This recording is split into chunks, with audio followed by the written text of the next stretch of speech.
I am sorry, थोडा उशीर झाला. जसंच मी अविनाशला भेटून देहरादूनला निघालो, माहित नाही कुठून कबीर सहानी माझ्या समोर आला. ओ गॉड, हा नालायक माणूस का आमच्या मागे लागलाय? नाही, आज तर फॉलो नाही केलं त्यांनी.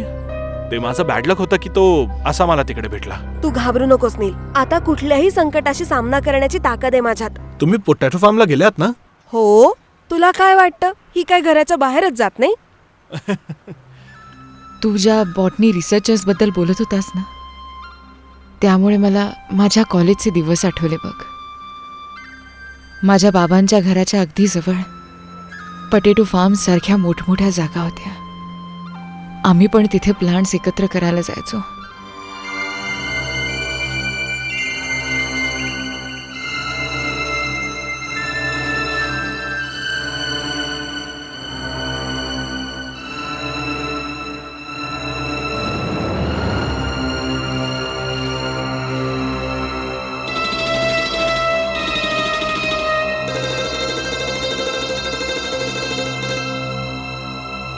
तुम्ही शांत का झाल्या आंटी? काही नाही, जुन्या दिवसांच्या आठवणी किती छान वाटतात ना. खास करून कॉलेजच्या आठवणी आंटी, बरोबर ना? सगळ्या आठवणी. कॉलेजच्या दिवसांमध्ये तर माणूस एकदम मस्तच असतो. सगळा वेळ मस्ती करण्यात आणि एकमेकांची टांग खेचण्यात जातो, बरोबर ना? हिला काय विचारतोयस? मी तर कधीच मोकळेपणाने हसताना बघितलं नाहीये. मला नाही वाटत. तुम्ही इतके छान दिसता, तर कॉलेजच्या दिवसांमध्ये तर खूपच सुंदर दिसत असाल तुम्ही. ह्यांना बघून तर कॅम्पसच्या प्रत्येक स्टुडंटची पावलं थांबली असतील, हो ना आंटी? मला काय माहिती, मी तर कोणाची पावलं थांबलेली नाही पाहिली. वेडा मुलगा. मी किचन मध्ये जाऊन बघते आचार्यांनी आज काय स्वयंपाक केलाय ते. नॉटी. तू तर खूप चलाक आहेस झॅम्बियन. तुला वाटतंय की इथले सगळे स्टुडंट तुझ्यासारखे आहेत. ए, माझ्या कॅरेक्टरवरती काहीच बोलायचं नाही. हा, बर बर बर, मला खरं सांग, तुला बघून किती मुली बेशुद्ध पडतात? इंडियामध्ये कोणीच नाही, ओ, आणि त्या जांभ्यामध्ये खूपच. अरे, माझ्या मागे एवढी मोठी ॲम्ब्युलन्स चालत असते तरी स्पेस कमी पडते. वाव, काय गैरसमज आहे स्वतःबद्दल. काय करू, जर मी माझा भाव असा वाढवला नाही तर मला कोण विचारणार आहे? अच्छा, मी आता आंघोळ करून आजच्या नाटकाची दुसऱ्या अंकाची तयारी करतो. हो. अंकल येत हो असतील. हो हो.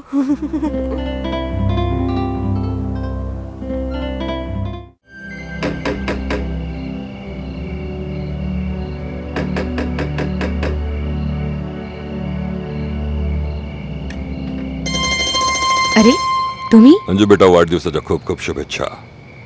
Thank you uncle. आमचे मोठे साहेब कुठे आहेत? ते जरा बाजारात गेले होते, येतच असतील. अच्छा. तुम्ही आत येऊन बसा. हो हो, का नाही. बसा. थँक्यू. तूही बसून घे. हा बेटा, मला आनंद आहे की तुझा MBA पूर्ण झालाय. आधी CA आणि मग MBA. ही एक खूप मोठी अचीवमेंट आहे. आता काय प्रोग्राम आहे? मला म्हणायचंय की अजून किती डिग्र्या घ्यायच्या आहेत? नाही अंकल, एवढंच पुरेसं आहे आता. हेच तर मी सुद्धा म्हणतोय. बेटा, मी काही दिवसांसाठी कलकत्ताला चाललोय. एकदा मी तिकडे जाऊन परत आलो की येऊन मला भेटशील अँड जॉईन मी. जर तुला यात काही अडचण नसेल तर.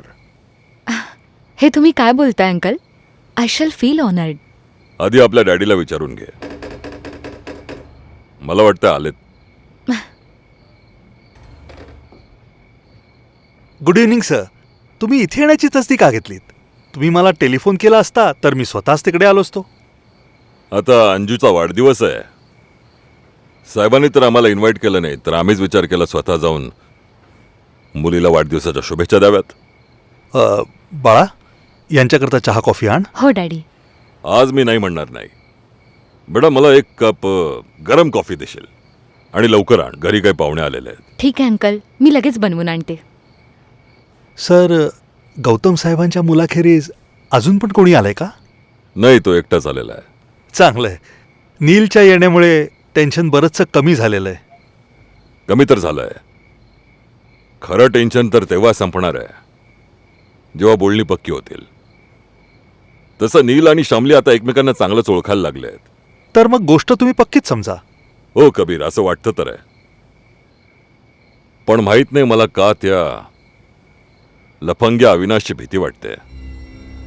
जर चुकून त्याची भेट नीलशी झाली तर आपला सगळा मामला चौपट होऊन जाईल. बघा सर, जर आपल्या शामलीला नील पसंत पडला तर तो मागास वस्तीतला मुलगा काय करणार आहे?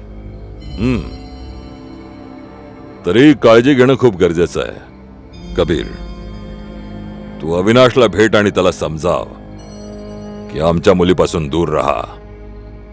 आणि जर त्याने असं नाही केलं तर त्याला सांग की मी त्याला जेलमध्ये पाठवेन.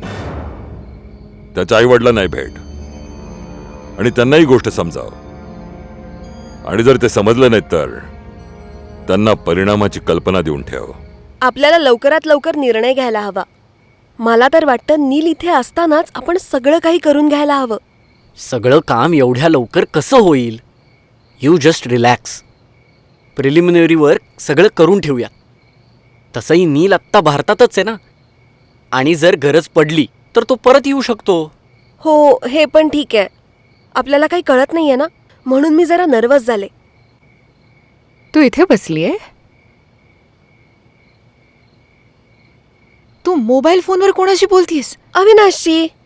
अविनाश, आपण बाकीचं उद्या बोलूयात, ओके? गुड नाईट, हे स्वीट ड्रीम्स. परमेश्वरा, ही मुलगी तर सगळा खेळ विस्कटवणार आहे. हा फोन दे मला. चल.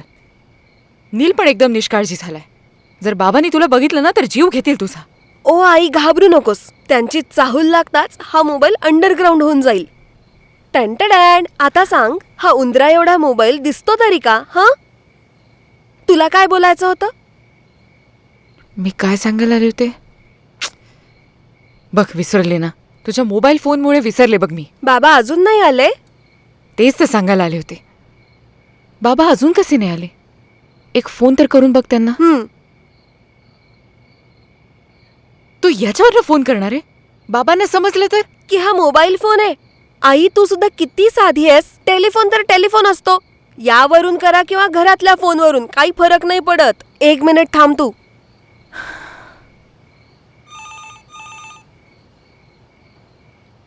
हॅलो. कोण? चौकीदार? हा, बोलतोय. साहेब आहेत? साहेब तर कधीच निघून गेले. बरं, ठीक आहे. काय झालं? तो तर म्हणतोय केव्हाच निघालेत. निघून गेले? मग अजून आले का नाही?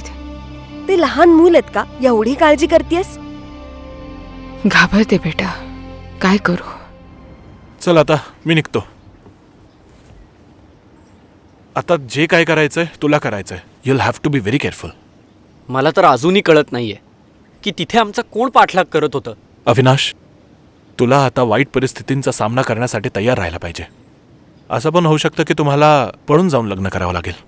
हो, जर चित्तरंजन अंकलना हे कळलं की आम्ही तुझी मदत घेऊन हे सगळं प्लॅनिंग करतोय तर शामली आणि काकूंवर तर मोठं संकट येईल. जर असं झालं तर तू काय करशील? तेच जे तू मला आत्ता सांगितलंस. गुड. त्याचा बंदोबस्त आपल्या सगळ्यांना मिळून करावा लागेल. मी जसंच देहरादूनला पोहोचेल तुला तिथला टेलिफोन नंबर कन्वे करून देईन. त्यानंतर दर 2-3 तासाला इथे जे काही घडतंय ते तू मला फोन करून सांगत राहशील. चालेल. माझे बाबा आत्ताच देहरादूनला गेलेत. ते तिकडे सगळी व्यवस्था करतील. माहीत नाही कधी काय इमर्जन्सी येईल. Good brother, I will take your leave now. Thank you. Thanks for everything. Don't be silly यार. चल, तुला बाहेरपर्यंत सोडतो.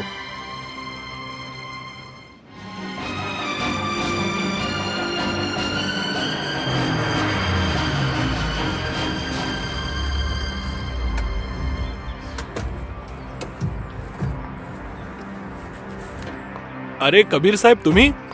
मला वाटलं कोणता तरी टुरिस्ट हॉर्न मारून साईड मागतोय. तसं मी खाली जात होतो काही कामाने.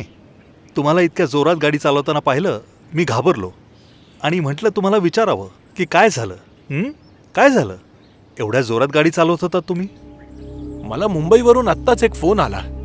जी पार्टी पॅरिसवरनं मुंबईला येणार होती ती आता दिल्लीला आली आहे. बस त्यांना भेटायसाठी 1-2 दिवसांसाठी दिल्लीला चाललोय. उद्याचा? आज संध्याकाळी तर साहेब परत येत आहेत. त्यांना माहिती आहे की करोडोची डील आहे. मुंबईमध्ये जे आमचे एजंट आहेत ते एका दिवसासाठीच त्यांना दिल्लीला घेऊन आलेत. चित्रंजन अंकल माझी अडचण समजून घेतील. जर एवढीच घाई होती तर स्वतःहून तुम्ही कार ड्राईव्ह का करताय? आमच्या इथे इतके ड्रायव्हर्स रिकामेच बसलेत. सहानी साहेब, माय डॅड सेज स्वतःची गाडी स्वतःच चालवायची, म्हणून तुमची सेफ्टी स्वतः तुमच्याच हातात असते. And you know, I am dad son. Gautam साहेब देखील कमाल व्यक्ती आहेत, पण तरी देखील ड्रायव्हरला सोबत ठेवायला हवं. का तुम्हाला भीती वाटते का की तुमची कार उडून मी डायरेक्ट जांबियाला निघून जाईन? हो, अजिबात नाही. तुम्ही काय गोष्ट करताय? गाडी तर काय, इथली प्रत्येक गोष्ट तुमची आहे. So I take your leave. मी 2-3 दिवसात तुमची कार दिल्लीवरून परत डायरेक्टली इथेच घेऊन येतो. Okay, bye. Bye. Take care. रस्ता सोपा नाही आहे. डोंट वरी, मी यापेक्षाही अवघड रस्त्यांवरनं गाडी चालवली आहे. Anyway, bye. Bye. See you.